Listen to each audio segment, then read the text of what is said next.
Yo, buddy, the season review is here. Welcome back to the channel. And just before we start this review, make sure that you are subscribed. Click that bell notification because there's going to be many more movie reviews and TV show reviews coming up in the next couple of weeks and months. And I'm sure, please don't miss it. I want you to be notified. I want you to be here and become a part of the community. So, Mindhunter Season 2. This series is directed by none other than David Fincher and also produced by him as well. So, Season 2. I've got to say, this was a considerable step up from the last season.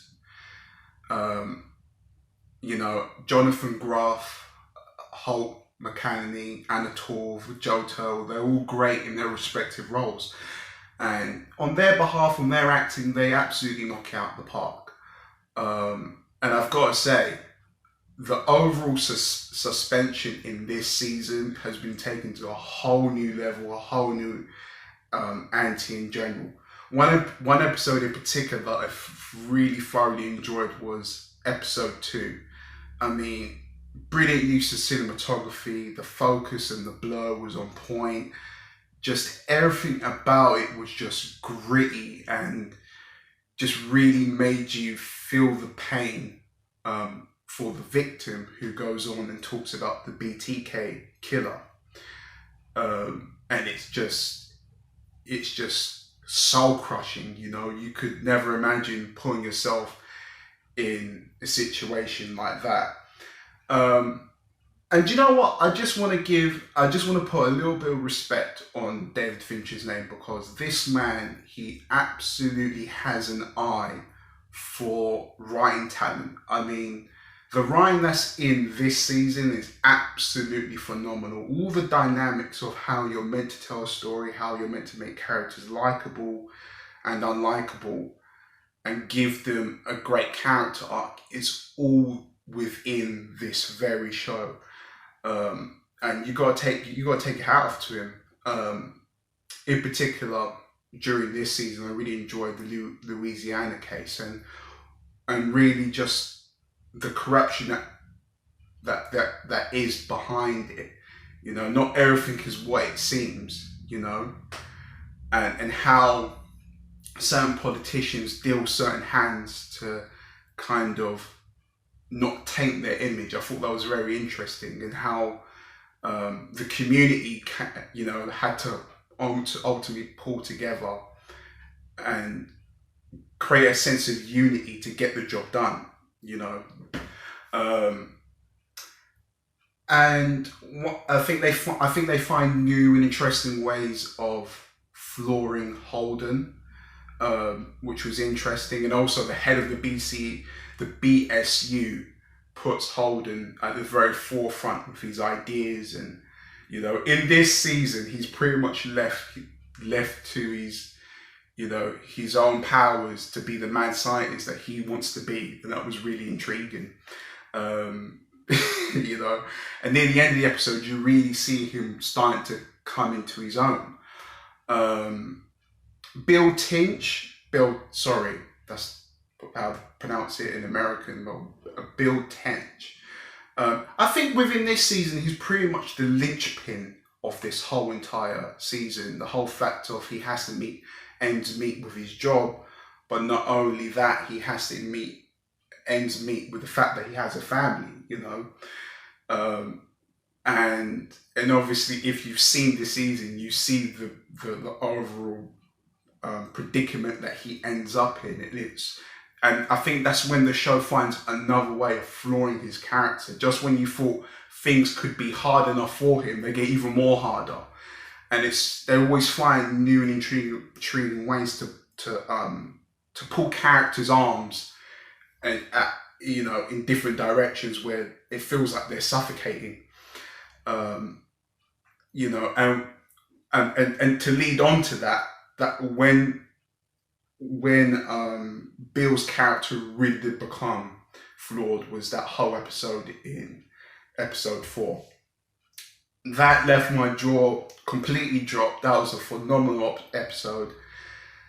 And I think the reason why that episode worked was because they ultimately had a lot of like sentimental cinematography that you're looking at, you know, in pre-episodes, and you're thinking, what does that mean?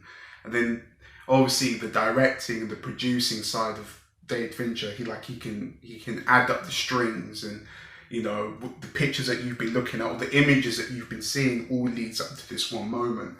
And I really like that directing style. So yeah, Ford, Bill, they're amazing. Nancy had a little bit more to do this season, which was nice to see. I'll get onto Brian near the end. And very interestingly so, I'd like to just talk very quickly about Wendy. Now, this is where maybe I have maybe a little bit of my discrepancies that come with this show. And I understand what they're doing in a sense that her job, it's hard for her to come out of that setting and interact with other people outside of her job, because it's almost a mindset thing of, well, how they're ever going to understand what I get up to, or what is it that I do that is my job. And I don't know whether maybe this was a part of the writing went a bit left field, but it's almost like as if they made her more unlikable than she's meant to be likable, and she's meant to be somewhat of the protagonist in the season. And I think to myself, there could be a possibility that, I think there could be a strong possibility that, you know, they could be aiming down the route of to make her a potential antagonist against the BSU, because, you know, in this season, she's not near what Holden or Bill or what they're doing, you know, and I can kind of see the cracks starting to kind of solidify with her character, you know. I don't think it's so much of bad writing, it was just a big surprise to me, you know, which is just something that maybe I have to get on with. I mean, if they go with the idea that she's inevitably going to go against the BSU in the next season, then that could be interesting. But if it's just kind of a thing of that she's just feeling a certain way and blah blah blah, then maybe then it doesn't really work for me. You know, I gotta say, I can't remember. I know the actor's name, but the Joe Turtle, his character, you know, they find even a way to floor his character in the sense of, you know, he's not really in the mix or, you know, amongst the conversations and so on and so forth. And one other discrepancy, just a kind of fundamental, you know, put this all together, is that with Holden, the very beginning, they find a way to obviously floor him and give him a way of him being mistreated as a character. And then going along with the actual season, they never reiterate or come back to the thing that floored him in the first place. If you catch my drift, I'm not going to get into spoilers, this won't be a spoiler review. And it just made me think, oh, you made a thing of it in the beginning of the episode, but then you never came back to it, which kind of left my head scratching a little bit. It's left me a little bit conflicted. But you know what? On the whole, I will be giving Mindhunter Season 2... I'll be giving Mindhunter Season 2 an 8.5. It's a brilliant Season 2. There's a considerable jump. There's more tension. There's more everything. The investigations are more in depth. They're more...